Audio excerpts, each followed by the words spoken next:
வழக்கம் போல காரில் சென்று கொண்டிருந்த தொழிலதிபர் சடாரென குறுக்கே பாய்ந்து வழிமறித்து நின்ற கும்பல். காரில் இருந்த தொழிலதிபரை ஆயுதங்களால் துடிக்க துடிக்க கொன்ற பயங்கரம். கூலிப்படையை ஏவி தொழிலதிபரை கொலை செய்தது யார்? கொடூர கொலையின் பின்னணி என்ன?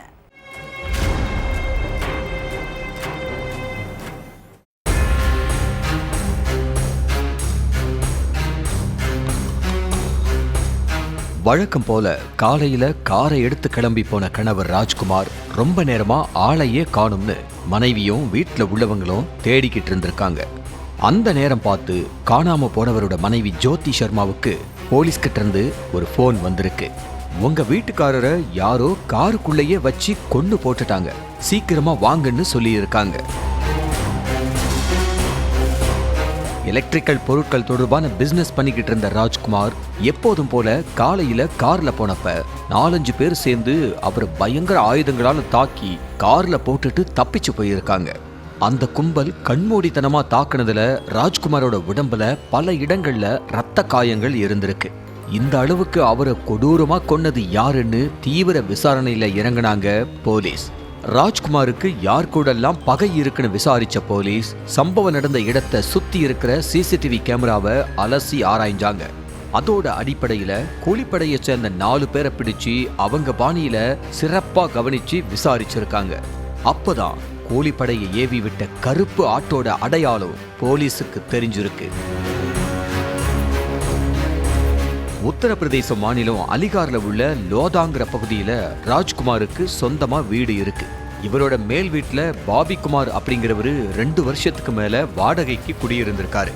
இதுக்கிடையில ராஜ்குமார் பிசினஸ் விஷயமா வெளியில போன நேரம் அவரோட மனைவி ஜோதி சர்மாவுக்கும் வாடகை வீட்டுல இருந்த பாபிவுக்கும் தொடர்பு ஏற்பட்டிருக்கு. இந்த தொடர்பு கொஞ்சம் கொஞ்சமா பார்டரை கிராஸ் பண்ணியிருக்கு. இந்த விஷயம் ராஜ்குமார் காதுக்கு போக அவரு ஆகாயத்துக்கும் பூமிக்குமா குதிச்சு இருக்காரு.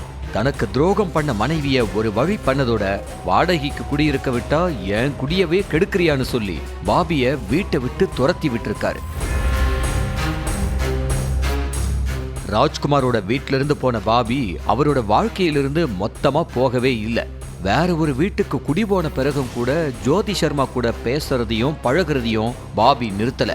என்ன பண்ணாலும் எவ்வளவு சொன்னாலும் 2 பேரும் அடங்க மாட்டாங்களேன்னு கொந்தளிச்ச ராஜ்குமார் மனைவி ஜோதி சர்மாவை கண்டிச்சு அடிக்கடி சண்டை போட்டிருக்காரு.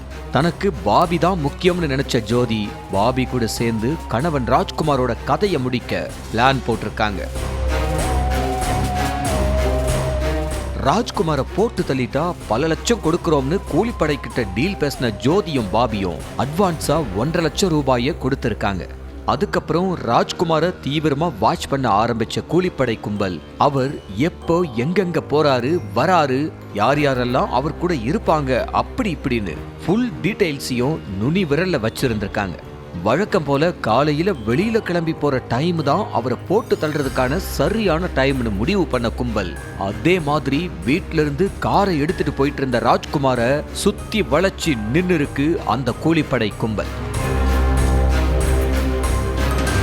என்ன ஏதுன்னு புரியாம இருந்த ராஜ்குமாரை காருக்குள்ளேயே வச்சு பயங்கர ஆயுதங்களால தாக்கி அவரை துடிக்க துடிக்க கொன்னுட்டு அந்த கும்பல் அங்கிருந்து மின்னல் வேகத்துல எஸ்கேப் ஆகியிருக்கு.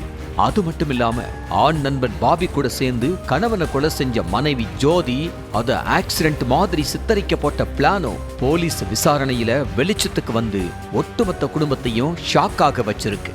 அதுக்கப்புறம் மனைவி ஜோதி ஆண் நண்பர் பாபி மேல மர்டர் கேஸ் ஃபைல் பண்ண போலீஸ் அவங்களையும் கொலைக்கு உடந்தையா இருந்தவங்கன்னு மொத்தம் 5 பேரை கைது பண்ணி ஜெயில அடைச்சிட்டாங்க.